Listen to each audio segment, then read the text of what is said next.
Now, India has sent about 15 tons of relief supplies under Operation Brahma. The Indian Ministry of External Affairs has also held a briefing on the quake-struck Myanmar and India's efforts in helping the nation. On behalf of the people and the government of India, for the loss of lives, precious lives, he also conveyed that we stand in solidarity with the government and people of Myanmar, and we would do our best to provide relief, rescue. Operation Brahma हर तरफ चल रहा है, ये उस पे कहा जा रहा है कि अभी 442 metric tons of essential food items लेकर. For Indian government, this operation is important because they do understand that there is a sizable presence of Chinese in Myanmar. अब अंदाजा लगाओ, दुनिया की सबसे बड़ी डेमोक्रेसी का वजीर आज़म हम यहाँ वो बिल्कुल नहीं कर रहे थे. So I think that was the reason why India has forged ahead और हम पीछे रह गए हैं. हमारी डिपेंडेंसी सिंड्रोम ने हमें ले मारा है. चले, ये बड़ा तोहफा होता है भारत के लिए, कंट्रीज के लिए, ऐसे कंट्रीज के लिए. तो ये हुआ, और अब वो यहाँ पर भी जो है उन्होंने पूरा एक ऐसा फील्ड हॉस्पिटल बनाया, आर्मी फील्ड हॉस्पिटल. अब इंडिया जो है वो अपने आप को डेमोन्स्ट्रेट कर रहा है कि हमारी एक कमिटमेंट है, एंड ये हमारी कमिटमेंट है, हम रिस्पॉन्सिबल हैं, and we want to be an active player in international order. बेहतरीन कर रहा है. यहाँ ये पे नहीं, इनका कुछ नहीं है, उसे कोई एहसास से कमतरी नहीं हुआ होगा नरेंद्र मोदी को. और सारा वक्त हम इसी के बारे में परेशान रहते हैं कि अल्लाह करे कि जय हिंद दोस्तों, ऐसे भारत मीडिया में आप सभी का स्वागत है. दोस्तों, म्यांमार में भूकंप से सब कुछ तबाह हो गया. ऐसे में वहां के लोगों को मदद के लिए भारत ने मदद का हाथ बढ़ाया, तो ये देखकर पाकिस्तान मीडिया में काफी ज्यादा चर्चा का विषय बना हुआ है. पाकिस्तान मीडिया में ये बातें चल रहा है कि देखो, भारत की तरफ भारत ने मुश्किल आने पर दूसरे देशों में सपोर्ट किया है, और कभी ऑपरेशन दोस्त भी और कभी ऑपरेशन मित्र जैसे अभियान चलाया है. और अब देखो, म्यांमार में जो भूकंप से तबाह हुए और वहां के लोगों को मदद के लिए अब ब्रह्मा ऑपरेशन का पूरी दुनिया में चर्चा का विषय बना हुआ है. दुनिया भर के राष्ट्रपति अब ब्रह्मा ऑपरेशन का तारीफ कर रहे हैं. दरअसल दोस्तों, म्यांमार और थाईलैंड में विनाशकारी भूकंप से भारी तबाही हुआ है और सैकड़ों लोगों की जान भी चला गया है और हजारों संख्या में लोग प्रभावित भी हुए हैं. और इसी बीच भारत सरकार ने पड़ोसी मुल्क म्यांमार को मदद का हाथ बढ़ाया है. और पाकिस्तान मीडिया में ये बातें चल रहा है कि ये कोई पहला मौका नहीं है जब भारत ने इस तरह के कोई खास ऑपरेशन शुरू किया है. भारत सरकार हर समय संकट की स्थिति आने पर दूसरे देशों को जरूरी सामान और मुहैया कराता रहता है. और हम बात करें पाकिस्तान की, तो पाकिस्तान का मंत्री हम अभी तक कहीं भी नहीं सुने कि दूसरे देशों को मदद पहुंचाया हो. पाकिस्तान सरकार कहां से मदद पहुंचाएगा? पाकिस्तान तो दूसरों देशों से मदद लेता है. पाकिस्तान के पास तो खाने को खाना नहीं है, तो पाकिस्तान कहां से दूसरों को खाना पहुंचाएगा और मदद का हाथ बढ़ाएगा? और भारत की तरफ देखो, भारत ने म्यांमार के लोगों को मानवीय सहायता पहुंचाने के लिए ऑपरेशन ब्रह्मा शुरू किया है, जिसका तारीफ पूरा दुनिया कर रहा है. और भारत ही वो देश है जो सबसे पहले म्यांमार की मदद के लिए सबसे पहले आगे आया है. आप लोग को वीडियो के हाईलाइट में देखने को मिला होगा किस प्रकार पाकिस्तान का मीडिया ये भी बोल रहा है कि भूकंप की सूचना मिलते ही भारत ने म्यांमार की मदद के लिए तुरंत खड़ा हो गया, जिसको लेकर वर्ल्ड मीडिया में इसके तारीफ कर रहे हैं. तो दोस्तों, आप लोग ये पाक मीडिया रिएक्शन पूरा अंत तक जरूर देखिएगा. पाकिस्तान मीडिया से क्या प्रतिक्रिया था इस बारे में, और कमेंट में अपना राय लिख के जरूर शेयर करना. ऑपरेशन ब्रह्मा हर तरफ चल रहा है, ये उस पे कहा जा रहा है कि अभी जो मैंने आपको पहले भी इसके ऊपर सबसे पहले मैंने प्रोग्राम किया था इसका कि ये क्या है ऑपरेशन, इसके में क्या क्या हो रहा है. अब इसके ऊपर क्या क्या और हो चुका है.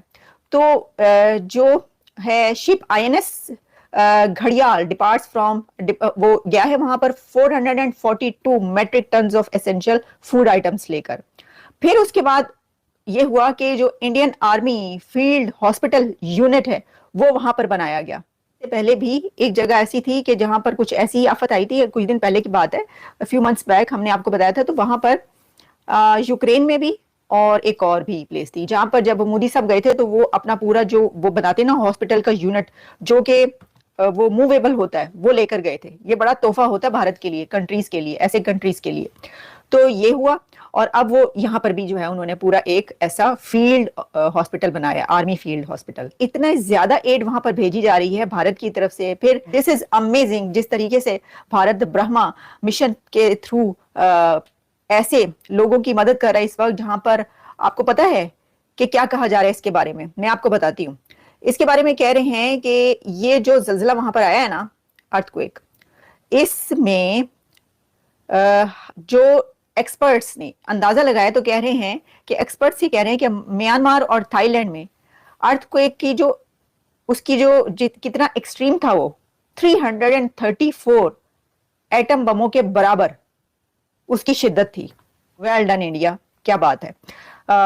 वैसे भी हम देखते हैं बहुत दफा, मतलब वो तो करते ही रहते हैं भारत की तरफ से, तो पूरी दुनिया में कहीं पर कोई ऐसा आफत आती है तो सबसे पहले एड पहुंचती है। ह्यूमैनिटेरियन बेसिस पे तो अनबिलीवेबल वो मदद करते हैं कंट्रीज की। वैसे भी उनके बजट में कितना पैसा रहता है दूसरे कंट्रीज के लिए। ऑपरेशन ब्रह्मा जो है उसके हैशटैग चला रहे हैं। सो अब यहाँ से अंदाज़ा लगा लें कि that how much for Indian government this operation is important, because they do understand that there is a sizeable presence of Chinese in Myanmar. तो कैसे that's how you mould, you try to convince. ये जो C-130 जहाज जा रहे हैं, ठीक है, ये obviously it will have an impact, it will have an impact on the mind set of. आप देखिए ना, उनके लिए, इंडिया के लिए तो नेबरिंग कंट्री है। पाकिस्तान तो सोच भी नहीं सकता कि हमने कोई एक जहाज भी भेजना है वहाँ पे। हमारा फोकस तो सारी बात है और चीज़ों में। सो हम तो नहीं इन चीज़ों में देखते कि जी जैसे वो कहते हैं ना कि हमें ये करना है, क्योंकि वो कहते हैं ये पाकिस्तान के तो ये डोमेन ही नहीं है, ये एरिया ऑफ इंटरेस्ट ही नहीं है। इंडिया को आसियान का भी मसला है कि आसियान भी इस खित्ते में है। इंडिया कहता है जी मैंने तो अपनी जो हाईवे बनानी है वो भी म्यांमार से, एंड मैंने खित्ते साउथ ईस्ट एशिया में कनेक्ट करना है, ठीक है जी। सो वो इंडिया फर्स्ट रिस्पॉन्डर के तौर पे सामने आ रहा है भाई साहब, इसको ज़रा समझने की दौर है। और वो कहते हैं कि वो कहते हैं we are responding as a leading power. ये मैं नहीं कह रहा, ये इंडिया की मिनिस्ट्री ऑफ एक्सटर्नल अफेयर, ये वो कहते हैं, वो पूरे का पूरा अपना पैगाम देते हैं कि जो हमारा फर्स्ट रिस्पॉन्डर का जो कॉन्सेप्ट है वो हमारी कैपेबिलिटी है, हमारी विलिंगनेस है कि हम लीडिंग पावर हैं, यानी कि हम कैपेबल हैं, मीन्स कि हमारे पास रिसोर्सेज हैं। दूसरा हमारी विलिंगनेस है। और देखें, मैं आपको बात बताता हूँ, हमारे कहते हैं ना कि जब लोगों के पास रिसोर्सेज आते हैं, people get well off, they really want to do something. But अब जैसे फॉर एग्जाम्पल जब पाकिस्तान में आई थिंक जलजिला आया था कि अर्थक्वेक नहीं, वो फ्लड्स आए थे, तो पाकिस्तान ने स्पेसिफिकली, मुझे याद आई थिंक जनरल बाजवा ने ये कहा था कि जनाब ये जो हम अमेरिकन से कहते हैं कि वो हमारी मदद करें। आई थिंक फिर सेंटकॉम ने हमारी कोई सपोर्ट की, इस तरह बाकी दुनिया ने भी मदद की थी फ्लड्स में, लेकिन वो भी एक था। आई थिंक इंडिया ने भी कहा कि हम आपको भेजना चाहते हैं कुछ रिलीफ, पाकिस्तान ने नो कर दिया, या कुछ इस तरह की चीज़ थी। अब इंडिया जो है वो अपने आप को डेमोन्स्ट्रेट कर रहा है कि हमारी एक कमिटमेंट है, एंड ये हमारी कमिटमेंट है, हम रिस्पॉन्सिबल हैं, and we want to be an active player in international order. So वो कहते हैं हमारा इसमें कोई सेल्फ इंटरेस्ट नहीं है, दिस इज नॉट द। सो इसमें ये इंडिया अपनी पावर प्रोजेक्शन कर रहा है, इसको आप दूसरे लफ्जों में कह लेंगे सॉफ्ट पावर, ठीक है जी। और इस चीज़ के अंदर अब ये जो नेचुरल कैटास्ट्रॉफी है, या इस तरह के जो मसले मसाइल आ जाते हैं, बेसिकली फाइनेंशियल शॉक आ जाते हैं, इंटरनेट डिस्ट्रप्शंस आ जाती हैं, और बहुत सारी ऐसी चीज़ें हैं, तो वहाँ पे इंडिया कहता है जी कि हम पहुँचेंगे। और इंडियन इकॉनमी वो कहते हैं अब इस काबिल हो चुकी हुई है कि हम पहुँच सकते हैं। इंडिया की ये फॉरेन पॉलिसी की डायमेंशन है, और फॉरेन पॉलिसी की जो डायमेंशन है that is to you know to aspire to be a leading power, ये वो ओपनली कहते हैं। अच्छा, Chinese on the contrary they have a different view, they don't explain things और they don't do things that way. So वो कहते हैं जी कि हम लीडिंग पावर भी बनना चाहते हैं, ठीक है जी, other than being a balancing power.